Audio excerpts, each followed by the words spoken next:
We created Timeline with the idea that the plays that we would produce would give you fodder for discussion and thought about not only times in the past, but really looking at what society is like today and trying to create a link between the past and the present. And whether you like, love, or dislike a play, our aim is that you always leave with new things to talk about.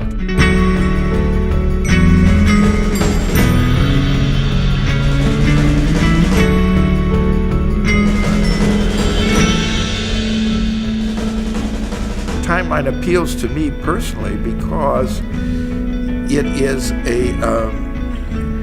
it's a very smart theater. I mean, it knows what it's about, and it knows how to get that message across to its audience, to its subscribers and donors and so on. This is a theater that has a very, very clearly defined mission, a very clearly defined aesthetic and commercial approach to what their work is all about.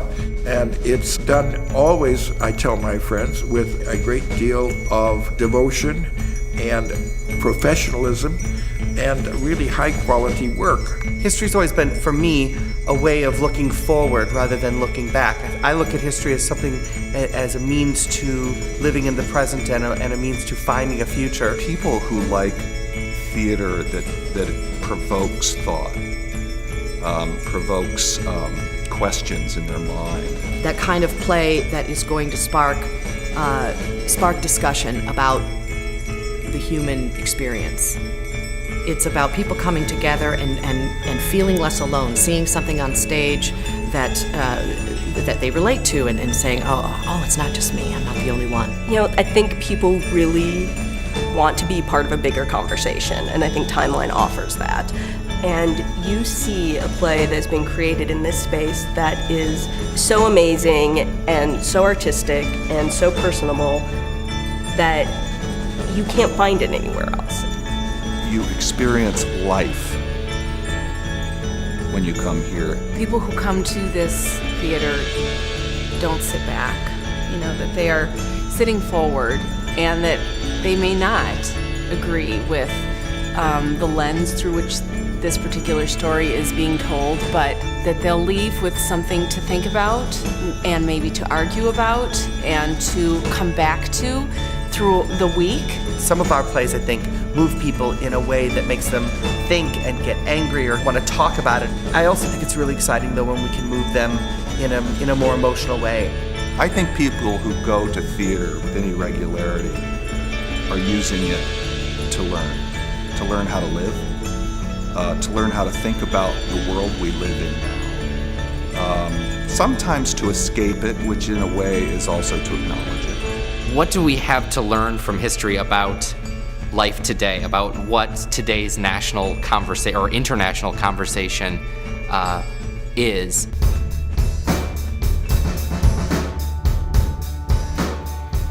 You have to do more than put on plays.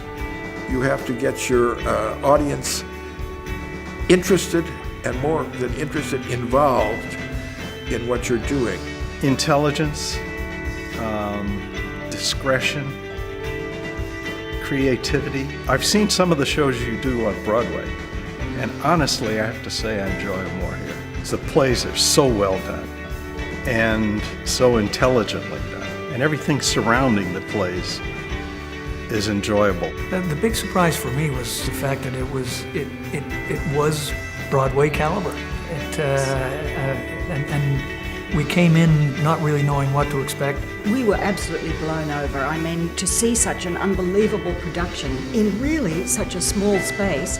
Feel like you're part of the whole endeavor is a lot of fun.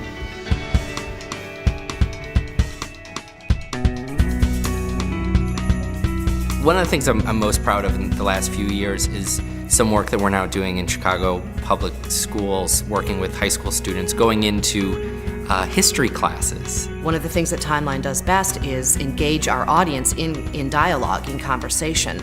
And so when we can do that with young people, they find out that they aren't just passive learners sitting in a classroom where an adult stands up and just gives them information, that they can become a part of that learning process and that they have a valid voice. Actually working on the play that they're coming to see, not just getting a packet of, study guide materials and here, let's learn about the play. What we try and do is engage these students in the same conversations that we find exciting at Timeline, and I use the word engage because I really think that is the key word to sort of working with young people today, to excite them, to get them to not be cynical about the world around them, to truly engage, to truly care about something. They will realize that there is something that they can get behind in life, something to be excited about, something to raise their voice about, something to care enough about to take a stand and to not sit back.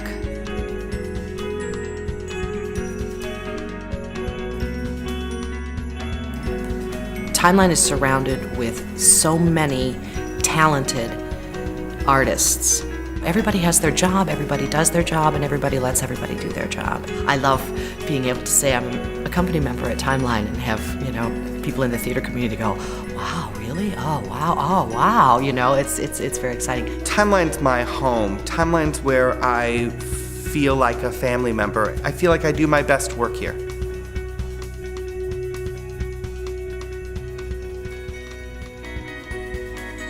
Not only the Timeline company members and the staff, but our subscribers, our donors. It takes a lot of people to produce a play, directly or indirectly. Timeline operates a very smart business, so people want to contribute to the success of it, and that's why they become invested in the company.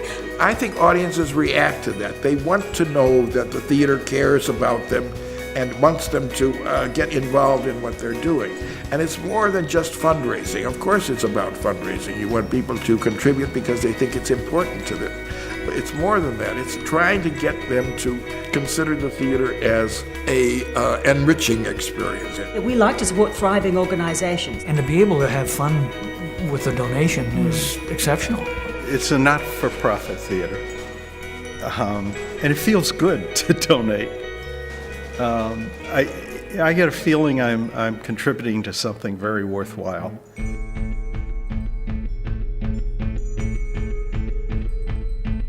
I love Timeline because it's full of, every day is full of, I don't know that. I need to know that. I want to know that. No one at Timeline ever says, no, we can't do that. I remember telling my mother in 1997 that, me and some friends are going to start a theater company. I was only a few years out of college, and I said, we all pitched in $50, and she cut me short and said, $50? You don't have $50. You just threw $50 away. That's not going to turn into anything. And, now 12 years later, we have this thriving organization, and seeing that we've produced more than 30 plays and given birth to new plays that have since gone on to be produced around the country, around the world. That's so gratifying. The exciting thing about Timeline is it's never stopped moving forward. We want to keep growing this organization and offering more programming and bringing more people in the door and doing more outreach and introducing more people to our unique brand of theater. One likes to go to the theater to be surprised, to have a little kick, and that's one of the little kicks that, of many that Timeline offers. I would urge people to get on board.